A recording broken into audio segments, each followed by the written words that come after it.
Happy Janmashtami दोस्तों। आज हम शुरू करने वाले हैं इंटीग्रेशन। आप कहोगे सर ठीक है, इंटीग्रल्स इंटीग्रेशन ये नाम तो हमने सुना है, अब बताओ क्या बताना है इसके बारे में। लेकिन आप ये कह रहे होगे सर हमने भी कुछ तो सुना है इसके बारे में। क्या सुना है आपने? एक बच्चा कहता है सर मैंने सुना है कि इंटीग्रेशन का मतलब होता है एरिया। अब दूसरा कंफ्यूज हो रहा है कि इसने एरिया कैसे सुन लिया, मैंने तो सम सुना था। तीसरा कह रहा नहीं भाई अभी करेक्ट नहीं हुआ है, सम नहीं होता प्रोडक्ट होता है ये। चौथा आदमी कहता सर मैं तो कुछ और ही समझ रहा था इसे। मैं कहा भाई तूने क्या समझा? कहता सर मैं समझ रहा था इसे एंटी डेरिवेटिव। क्या समझ रहा था? Anti derivative. अब आप फैसला करो, बताओ हम चारों में से कौन सही है। आपको क्या लगता है चारों गलत हैं? बिल्कुल गलत तो नहीं हो सकते, कोई सा भी नहीं हो सकता। क्या चारों सही हैं? 100-200 ग्राम सही तो जरूर होंगे। अब पता लगाते हैं एरिया, सम, प्रोडक्ट, एंटी डेरिवेटिव क्या मतलब है, और उससे भी पहले इंटीग्रेशन का ही क्या मतलब है। जरूरत क्या पड़ी इस समाज को इंटीग्रेशन की? न्यूटन जी क्यों परेशान हुए थे इंटीग्रेशन के लिए? परेशान नहीं है भाई, वो अलग लेवल का आदमी है ना, देखो मैं आपको कल भी बताया था है ना। उसकी तो ये 2 दिन की कहानी थी बस, वो इतना बवाल बना के चला गया भाई, वो अलग लेवल का आदमी था। खैर आज दोबारा उनकी चर्चा पे हम ज्यादा वक्त जाया ना करते हुए, हालांकि जाया नहीं, वो तो मतलब उनकी तो जितनी तारीफ करी जाए कमी है, ठीक है, बाद में फिर करेंगे। अभी इन सारी बातों पे हम समझते हैं, चर्चा करते हैं कि क्या है इनमें से कौन सी बात इंटीग्रेशन को सही डिफाइन करती है, कौन सी गलत है, और इन सब का वास्तविकता से कोई लेना देना है भी या नहीं है। और उस सबसे भी पहले हमें क्या जरूरत है इंटीग्रेशन की। आप कह दो सर आप वही बात करोगे, फिर कल आपने बताया था वेलोसिटी होती है dx by dt, तो xt ग्राफ की स्लोप निकाल लोगे वो वेलोसिटी आती है। ऐसे ही हमें ये भी पता है कि एक्सेलरेशन होती है dv by dt, vt graph की स्लोप निकाल लेंगे तो क्या आ जाएगा? एक्सेलरेशन। ठीक है सर ये तो हमने निकाल ही लिया था, हर इंस्टेंट पे बदल रही थी। तो कैलकुलस का मतलब ही वो है कि वेरिएशंस कितने भी माइन्यूट क्यों ना हो, आप उन सबको सम अप करके हिसाब किताब कर लोगे। अब कुछ बच्चे कहने सर आपने सम अप बोला, प्रोडक्ट नहीं बोला है, बदतमीजी मत करो हमारे साथ।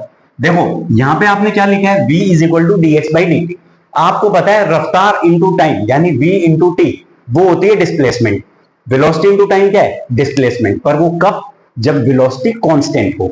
देखते हैं एक एक करके देखेंगे। अगर मान लो आप कह दो सर प्रोडक्ट है, एरिया है, सम है, एंटी डेरिवेटिव है, जो भी है, हमें कोई पंचायत नहीं, हमें ये पता है कि अगर आप बोलो कि इसमें हमें इंटीग्रेशन की जरूरत है, हम ना मान रहे। कैसे नहीं मानोगे भाई? देखो कैसे, एक एग्जांपल लिया हमने, और एग्जांपल दोस्तों ये है कि मान लो आपकी वेलोसिटी है 5 और आपको 5 सेकंड तक ये बताना पार्टिकल कितना चला। सर ये तो हम वैसे बता देंगे, और स्क्वायर का एरिया भी पता हमें। पहले बताओ 5 इंटू 5 आपकी डिस्प्लेसमेंट आई, ठीक है, ये आपने क्या निकाला? 5 इंटू 5 एरिया निकाला। क्या ये प्रोडक्ट भी निकाला? मतलब प्रोडक्ट जो है उसी से तो एरिया आ गया यहाँ पे, है ना। तो ये बात तो अपने वो समझ आ गई कि सर यहां तो प्रोडक्ट वाली बात भी सही है, एरिया वाली बात भी सही है। आगे बताओ सम का भी हिसाब किताब कर लो। अभी सम देखो बेसिकली क्या है कि ये बिल्कुल धीरे धीरे इनफाइनाइटेसिमली स्मॉल टाइम में कितना चला। वेलोसिटी 5 है, 5 की रफ्तार से हर एक fraction of second, micro milli second में 5 की रफ्तार से चला चला चला, उन सबको ऐड कर दिया। तो उन सबको ऐड करने के बाद भी कितना आएगा? 25। इस केस में तो कोई मसला था ही नहीं। क्यों नहीं था? क्योंकि रफ्तार तो आपकी कांस्टेंट थी, आप इजीली बता पाओगे। अब एक मसला ये है, इस बार जो है आपकी वेलोसिटी ऐसे बढ़ रही है, ये भी है 5 और ये भी है 5, ये हो गया v, ये हो गया t। अब बताओ क्या होगा? सर वेलोसिटी तो 5 है, लेकिन ना ये थ्रू आउट 5 नहीं थी, ये 0 से शुरू हुई, कॉन्टिन्यूअसली बढ़ती गई। कैसे पता चला? क्योंकि velocity time graph straight line है, स्ट्रेट लाइन की स्लोप कांस्टेंट होती है। यहां पे आप देख पा रहे हो कि इसकी स्लोप 1 है, टाइम 1 वेलोसिटी 1, टाइम 2 वेलोसिटी 2। इतनी बात आपको पता है, आपने कल की वीडियो देखी होगी। तो हर एक सेकंड एक एक वेलोसिटी बढ़ती जा रही है, यानी कि आप ऐसा बोल सकते हो सर हम 0 से शुरू हुए 5 तक गए, ठीक है। एवरेज ले लो इसकी, एवरेज आएगी क्योंकि स्ट्रेट लाइन में तो आप एवरेज निकाल सकते हो। तो एवरेज वेलोसिटी आ गई 5/2, इसको मल्टीप्लाई कर दिया 5 से, बात बन गई। तो हमने पहले वेलोसिटी एवरेज अपने आप से कर ली, यहां में कोई टेक्निक की जरूरत ही नहीं पड़ी।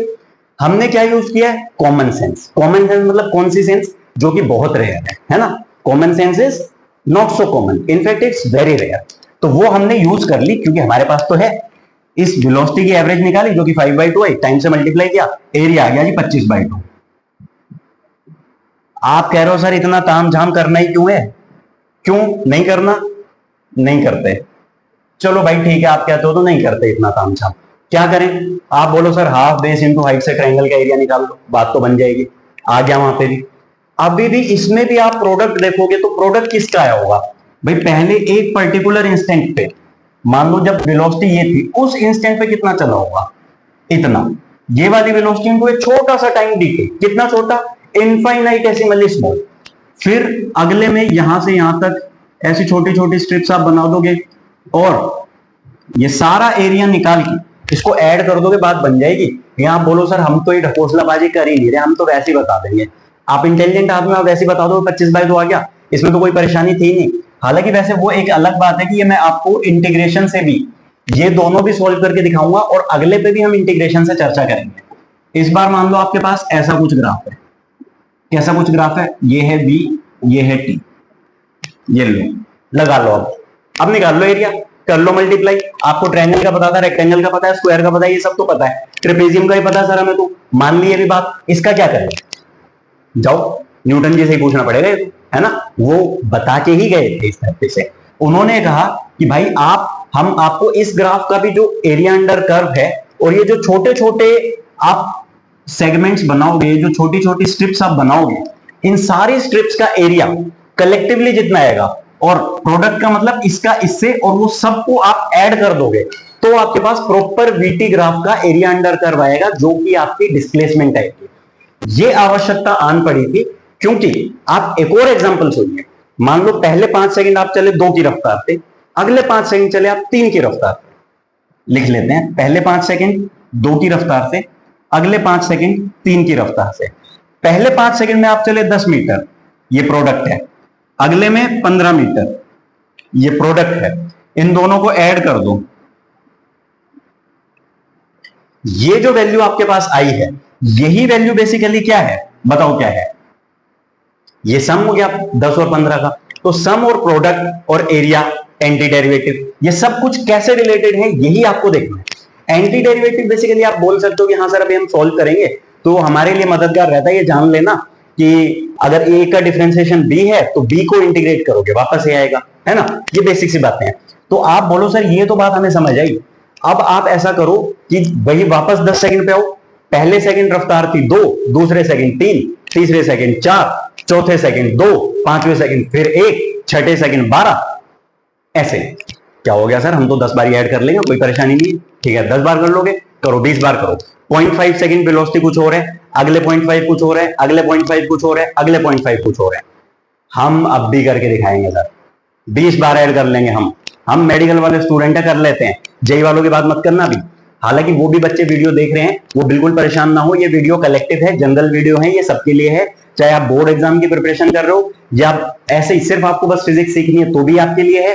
नीट हो, मेंस हो, एडवांस हो। आप बोलो सर ये कंटेंट एडवांस के लिए भी पर्याप्त नहीं है, डोंट वरी, फंडामेंटल फाउंडेशंस यही है। अभी आप ये सीखिए, नीट और मेंस लेवल तक की बात तो बन जाएगी। एडवांस के लिए मैं आपको अलग से इरोडॉफ के भी सवाल सॉल्व करवाऊंगा और काफी एडवांस की स्टैंडर्ड बुक्स है उनके भी सवाल सॉल्व करवाऊंगा, और एडवांस के पीवाईक्यूज के साथ रिलेट करके आप ये वाली वीडियो देखेंगे तो उसके बाद हम उस पर भी चर्चा करेंगे। ठीक है, अभी वापस आते हैं इंटीग्रेशन पे।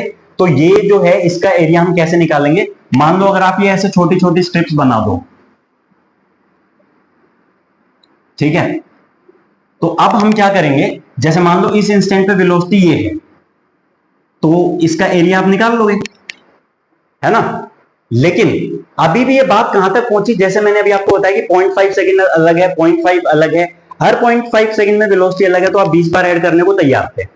यहां पे भी अभी तक कुछ वैसा ही दिखा अपने को, ठीक है। अब मैं कह दूं हर 0.1 सेकंड में अलग है, क्या 100 बार ऐड करने बैठ जाओगे? इतने वेले थोड़ी हैं, 100 बार तो ऐड कर नहीं सकते। तो हम क्या करते हैं कि कुछ सोचते हैं, कुछ और सोचते हैं कि इसको सिंप्लीफाई कैसे किया जाए। चलो मैंने मान लिया आप 100 बार भी ऐड कर दोगे, ठीक है, मान लिया बात। हर 0.01 सेकंड पे बदल रही है वेलोसिटी। अब बताओ क्या करोगे? मान लो velocity is equal to t³ दे रखा है आपको, हर इंस्टेंट पे बदल रही है वेलोसिटी। अब तो कहानी भी खत्म हो गई, है ना। तो यहां पे आपको इंटीग्रेशन करना ही पड़ेगा, उसके अतिरिक्त आप ये सॉल्व करके डिस्प्लेसमेंट निकाल ही नहीं पाओगे। मान लो ऐसा कुछ है और हमारा ग्राफ कुछ ऐसा है, ये मत बोलना सर ये पैराबोला है, जैसा भी है कोई भी बोला हो उससे हमें कोई लेना देना नहीं है। तो हमने क्या किया, ये जो स्ट्रिप्स बनाई, अब इनका एरिया निकालना शुरू किया। तो ध्यान से देखो ऐसा आएगा, जैसे मान लो इस इंस्टेंट पे ये v है और ये हो गया dt, है ना। इस इंस्टेंट पे ये है v, ये हो गया dt, तो आपको ये वाले एरिया मिलते जाएंगे।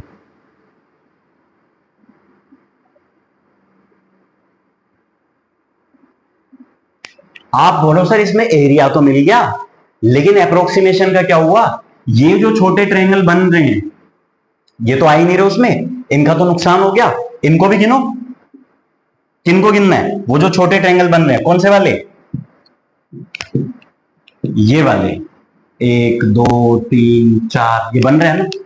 आप ऐसा करो, हम इस लॉस को ना मिनिमाइज करते हैं। क्या करते हैं, मिनिमाइज। कैसे, और डार्क लाइंस बना दो, मतलब इन लाइंस को और पास पास कर दो। अब देखो ये लॉस कम होता गया, अब बस ये पहले के मुकाबले लॉस कम हो गया।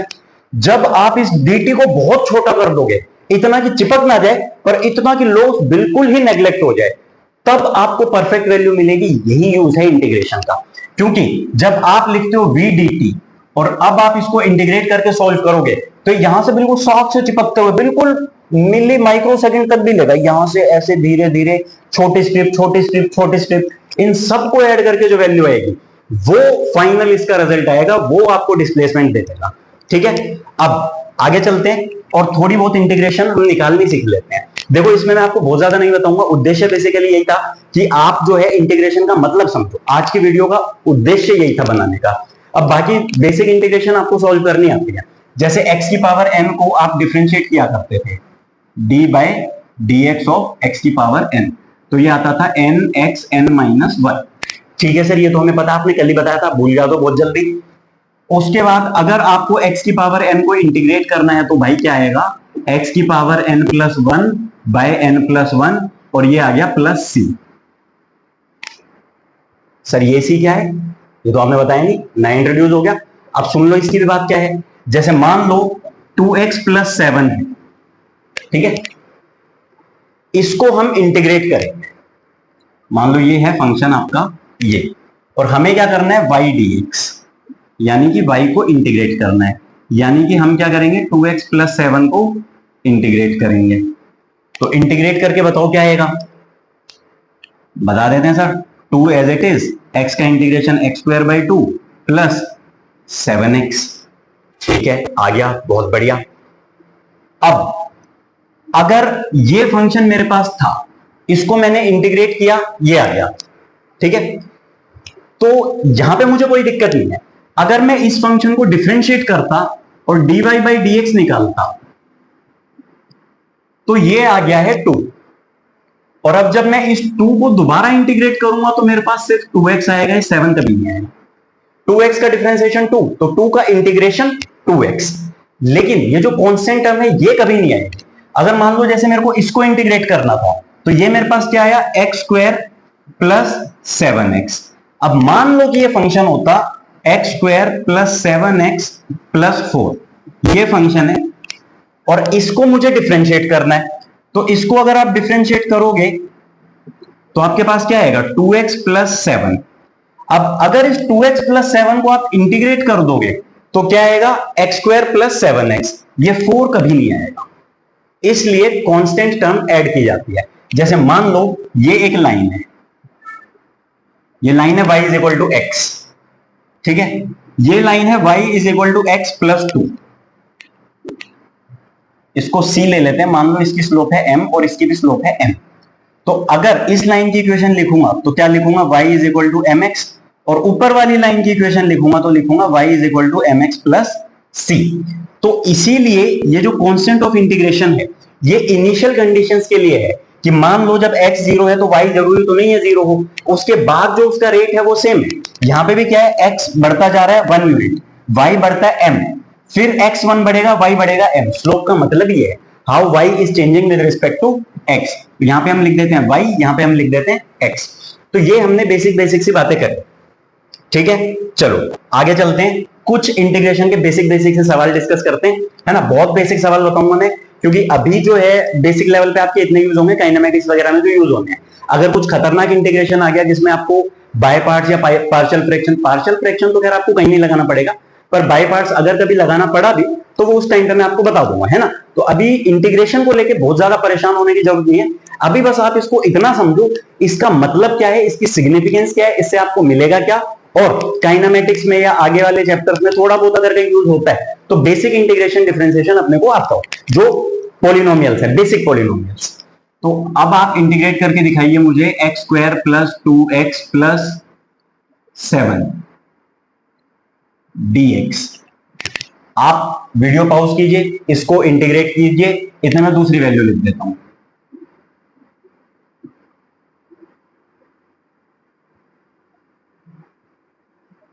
चलिए इसको इंटीग्रेट करते हैं, x की power 3/3 plus 2x square by 2 plus 7x plus c। 2 से 2 कट गया तो फाइनल आंसर आया x cube by 3 plus x square plus 7x plus c। यही है आपका फाइनल आंसर। c कांस्टेंट आपको ऐड करना पड़ेगा, क्योंकि जब आप इसे डिफरेंशिएट करोगे तो जैसे इसको इंटीग्रेट करके ये आया तो उसको डिफरेंशिएट करके वो आएगा, तो डिफरेंशिएट करोगे तब तो बात ठीक है। लेकिन अगर मैं फ्लैशबैक में जाऊं और पिछले केस की बात करूं, तो जैसे एक्स स्क्वायर प्लस 7x किसको इंटीग्रेट करके आया था, 2x प्लस 7 को, कितना आया था, एक्स स्क्वायर प्लस 7x। अब इस एक्स स्क्वायर प्लस 7x को मैंने डिफरेंशिएट किया तो क्या आया, 2x प्लस 7। इसको इंटीग्रेट किया, ये आया। अब मान लो मेरे पास फंक्शन ये था, इसे डिफरेंशिएट करता तो भी 2x प्लस 7 आता है, लेकिन इसको डिफरेंशिएट करके 2x प्लस 7 तो आ गया। ये जो कांस्टेंट टर्म है, जब इसको दोबारा इंटीग्रेट करूंगा तो एक्स स्क्वायर प्लस 7x ही आएगा। मैं उम्मीद करता हूं आप समझ चुके हैं। इसको देखते हैं, 4x की पावर 4/4 प्लस 3x की पावर 3/3, 3 से 3 गया, 4 से 4 गया, आंसर आ गया x की पावर 4 प्लस x की पावर 3। सर आपने c छोड़ दिया, हाँ ठीक है कोई बात नहीं, जोड़ लिया, ठीक है। चलो एक छोटा sweet lovely question white colour के पेन से पूछेंगे इस बार आपसे सवाल। सवाल है, चलो आप ऐसा करो, 1/x को इंटीग्रेट करके बताओ। आप ऐसा करो सर, इसे लिख दो x की पावर -1, ठीक है, लिख दिया -1, फिर +1 कर दो तो x की पावर 0/0 आ गया, आएगा ना। यहां पे वीडियो 2 सेकंड रोकें और सोचें क्या यही आंसर आएगा, उसके बाद आगे देखना। तो आगे क्या देखना है,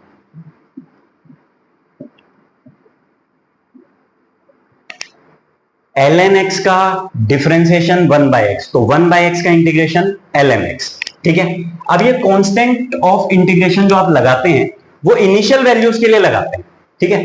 अब मान लो आपको कोई कॉन्टिन्यूअस फंक्शन दिया हुआ है और आपको ऐसा कुछ दिया हुआ है कि जैसे मान लो ये एक ग्राफ है, ठीक है सर, मान लिया, मान तो हम सब कुछ ही लेते हैं, उसमें कोई परेशानी नहीं है, और आपको बोला गया है कि इसे यहां से लेके यहां तक इंटीग्रेट करो। कहां से लेके कहां तक, मान लो ये है x1 और ये है x2, ये है y, ये है x, और आपको चाहिए इस बार ये वाला एरिया। तो ये एरिया कैसे आएगा, y dx, और लिमिट्स कहां से कहां तक डालोगे, x1 से लेके x2 तक। एक एग्जांपल लेता हूं, जो हमने पहले पढ़ा, जब लिमिट्स नहीं होती उसको बोलते हैं इनडेफिनेट इंटीग्रल, और जब आपको लिमिट्स दी होती है तो उसको बोलते हैं डेफिनेट इंटीग्रल। देखो कैसे, जैसे मान लो आपको दिया हुआ है इंटीग्रेट करो x square plus 2x dx, limit दे दी गई है 1 से लेके 2 तक। जरूरी नहीं है कि ग्राफ 0 से ही बोले आपको कि 0 से 2 तक करो, 0 से 5 तक करो। मान लो यहाँ पे आपको 1 से 2 तक दे दी, तो इसमें आप सिंपली इंटीग्रेट कर दोगे x की power 3/3 plus 2x square by 2, यानी कि x स्क्वायर ही हो गया बेसिकली, 1 2।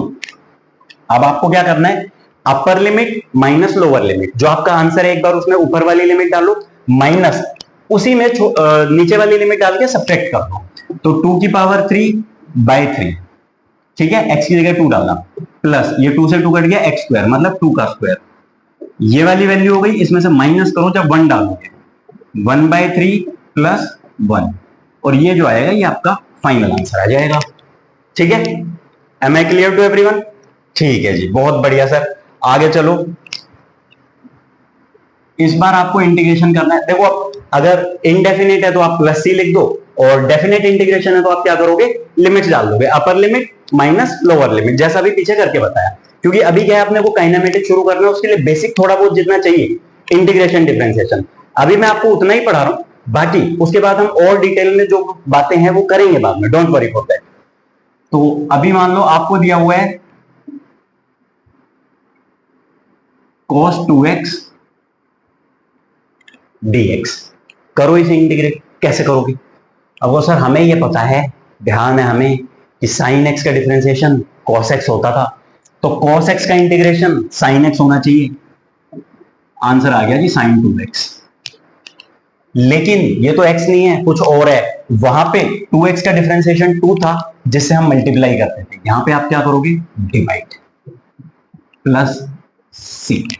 ये इसी तरीके के बेसिक बेसिक इंटीग्रेशन सीखना आज की वीडियो का उद्देश्य था, और ये भी जानना उद्देश्य था कि इंटीग्रेशन से समाज का क्या भला होगा, क्या जरूरत है हमें। और मैंने काइनेमेटिक्स का एग्जांपल इसलिए दिया है क्योंकि अभी आपको ये देखना पड़ेगा, integration, sum up, product, area, ये सारी चीजें धीरे धीरे आप और पढ़ोगे तो आपको फील आनी शुरू होगी। जब मैं आपको काइनेमेटिक्स में ग्राफ पढ़ाऊंगा तो मैं बहुत डिटेल में बहुत सारे एग्जांपल लेके आपको बताऊंगा, जिससे सारी चीजें एकदम बिल्कुल क्रिस्टल क्लियर हो जाए, है ना। तो अभी ये हो गया। अभी आप कहते हो तो कल से वेक्टर शुरू करते हैं, और नहीं तो फिर काइनेमेटिक्स शुरू करते हैं। परंतु वेक्टर्स कर लेंगे तो अच्छा रहेगा, क्योंकि काइनेमेटिक्स में भी हम 1D 2D 3D उन सब की बात करेंगे, तो वेक्टर्स का आइडिया हमें थोड़ा बहुत होना चाहिए। तो कल के लेक्चर से हम शुरू करेंगे वेक्टर्स। तब तक आप बेसिक इंटीग्रेशन, डिफरेंशिएशन और ट्रिग्नोमेट्री, ये तीनों ही चीजें जो कि अति आवश्यक है, ये आप एक बार देख लें, ठीक है। कल मिलेंगे, कल हम पढ़ेंगे वेक्टर्स।